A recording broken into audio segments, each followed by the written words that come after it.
Hi everyone, स्वागत है आप सभी का। कैसे हैं आप सभी लोग। दीपावली का पर्व 5 दिनों का होता है, जिसका प्रारंभ धनतेरस से होता है और भाई दूज को इसका समापन होता है।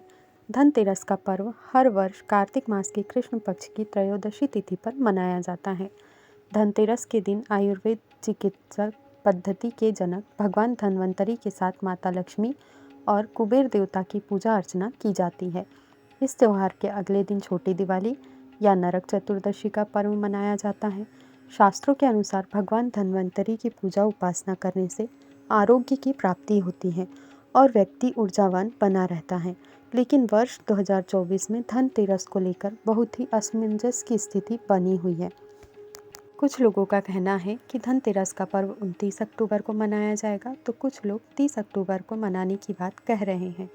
तो आज की वीडियो में मैं आपके साथ शेयर करने वाली हूँ कि धनतेरस कब है, इसकी पूजा विधि और पूजा का शुभ मुहूर्त। सबसे पहले जान लेते हैं धनतेरस कब है।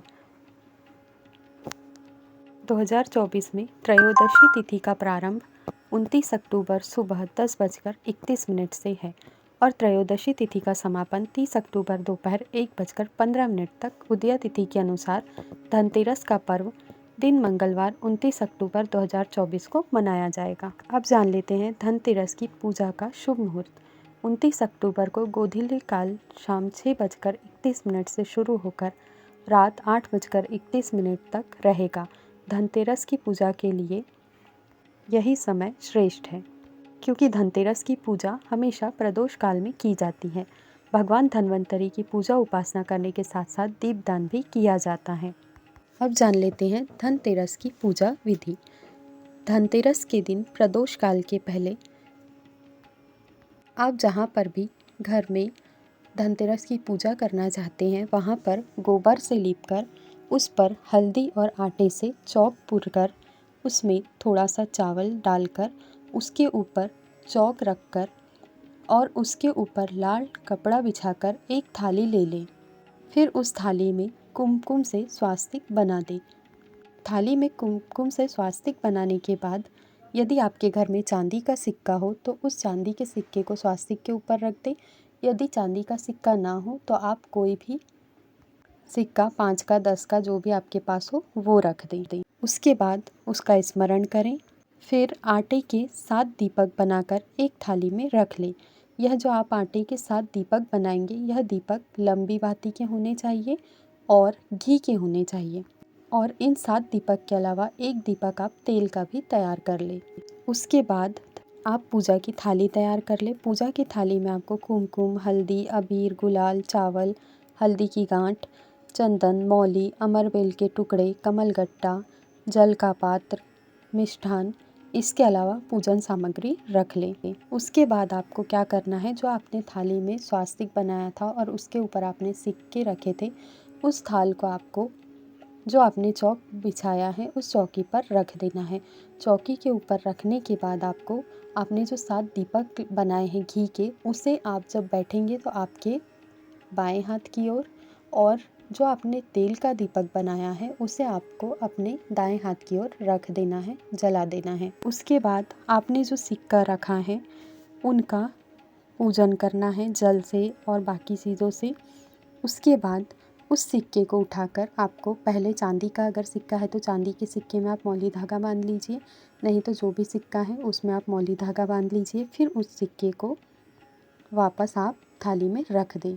फिर उस सिक्के पर फिर से जल का सिंचन कर हल्दी, मौली, रोली आदि से पूजन करें। पूजन करने के पश्चात आपको थोड़े से चावल हल्दी में रंगे हुए लेना है और उन्हें अपने बाएं हाथ में रख लेना है। और बाएं हाथ में रखकर आपको अपने दाहिने हाथ से जो सिक्के आपने रखे हैं थाली पर मौली से बांधकर उन सिक्कों पर चावल छोड़ते जाने हैं। और चावल छोड़ते समय आपको भगवान गणेश, माता लक्ष्मी का ध्यान करना है और उनसे प्रार्थना करनी है कि हे माता लक्ष्मी, आप भगवान विष्णु सहित हमारे घर पधारिए। और भगवान गणेश से प्रार्थना करनी है कि हे भगवान गणेश, माता रिद्धि सिद्धि सहित हमारे घर में पधारिए और सदैव हमारे घर में आपकी कृपा बनाए रखिए। इस तरह आपको वो चावल छोड़ते जाना है और भगवान गणेश, माता लक्ष्मी, भगवान विष्णु, भगवान शिव आदि का ध्यान करते जाना है। जब चावल खत्म हो जाए तब आपको 7 अमर बेल के टुकड़े बहुत ही आनंद से उन सिक्कों पर अर्पित करना है। अमर बेल को भी धन का, समृद्धि का प्रतीक माना जाता है। इसीलिए अमर बेल के टुकड़े का प्रयोग माता लक्ष्मी के पूजन में, धनतेरस के पूजन में ज़रूर करना चाहिए। 7 अमर बेल के टुकड़े अर्पित करने के बाद आपको 7 हल्दी की गांठ और 7 कमल गट्टे भी वहाँ पर अर्पित करने हैं। जब ये दोनों वस्तुएं अर्पित करके हो जाए, फिर आपको दोनों हाथों में थोड़ी सी पिसी हल्दी ले लेना है और दोनों हाथों से पिसी हल्दी 7 बार माता लक्ष्मी का ध्यान करते हुए माता लक्ष्मी के ऊपर अर्पित करना है। फिर आपको हल्दी अर्पित करने के बाद थोड़ा सा कुमकुम भी माता लक्ष्मी पर अर्पित करना है। कुमकुम अर्पित करने के बाद आपके घर में जो भी मिष्ठान मीठा हो, जो भी आपने भोग के लिए बनाया हो, वह आपको माता लक्ष्मी के सामने भोग लगाना है। इस प्रकार पूजन करके आपको आपके घर के देवालय में भी पूजन करना चाहिए और माता लक्ष्मी से, भगवान गणेश से प्रार्थना करनी चाहिए।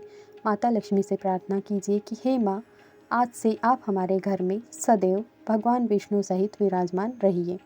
फिर आप इस तरह पूजन करने के बाद जो 7 दीपक आपने रखे थे घी के एक थाल में, उस दीपक से आपको माता लक्ष्मी की आरती करनी है। आरती करने के बाद आपको माता से प्रार्थना कर माँ लक्ष्मी के सामने झोली पसार कर उनसे विनती करना है कि मेरी झोली हमेशा भर के रखिएगा माँ, और हमारे घर में सदैव निवास करिएगा।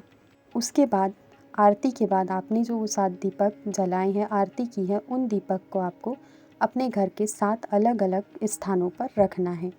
जैसे एक दीपक आप अपने हॉल में रख दीजिए, एक अपने घर के रसोई घर में रख दीजिए, एक अपने घर के तुलसी की क्यारी के पास रख दीजिए, एक घर के मुख्य द्वार पर रख दीजिए, एक जहाँ पर आप धन रखते, लक्ष्मी रखते हैं वहाँ रख दीजिए, एक आप अपने देवालय में रख दीजिए और एक दीपक जहाँ आपने धनतेरस का पूजन किया है वहीं पर रहने दीजिए। इस तरह आप दीपक रखें और धनतेरस का पूजन करें। यदि आप इस तरह धनतेरस का पूजन करते हैं तो माता लक्ष्मी, भगवान विष्णु, भगवान गणेश, भगवान धन्वंतरी सबकी कृपा आप पर बनी रहेगी। तो यदि आपको आज का वीडियो पसंद आया हो तो इसे लाइक एंड शेयर कीजिए और मेरे चैनल को सब्सक्राइब करना भी बिल्कुल ना भूलें। Thank you.